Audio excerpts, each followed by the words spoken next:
Hola y bienvenidos. Yo soy Señora Nelson y estoy aquí para ayudarles in your mastery of the Spanish language. So, hit like and subscribe.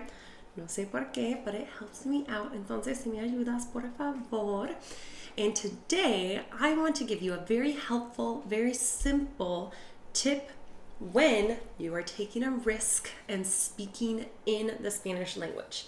Now, most of you are terrified to practice out loud speaking Spanish. ¿Y por qué? Because you're afraid of making a mistake, right? Entonces, are you ready for my very simple, very helpful hint? Avoid it. Avoid that difficult grammar.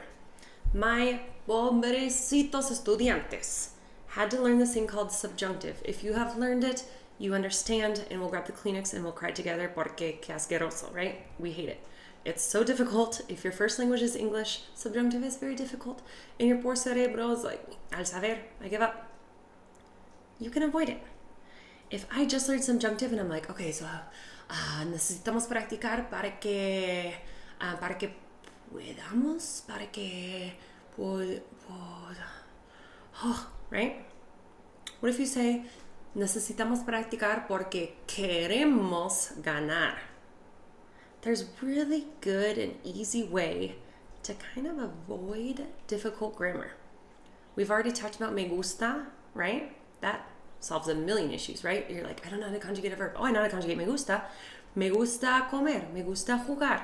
You don't even have to conjugate the next verb. It's just in its own infinitive form. Que belleza, ¿verdad? Same with querer, to want to. You don't conjugate the next verb. Queremos ganar. Queremos poder ganar. You don't even have to conjugate the next verb.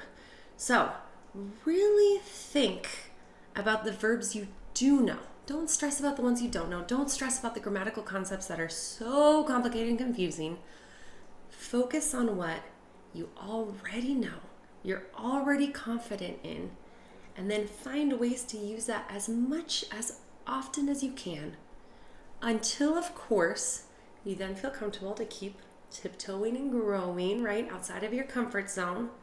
But for now, circumvent the grammar, utilize what you are already confident in, and then you're still getting your point across. You don't need to prove to anyone that you know grammar.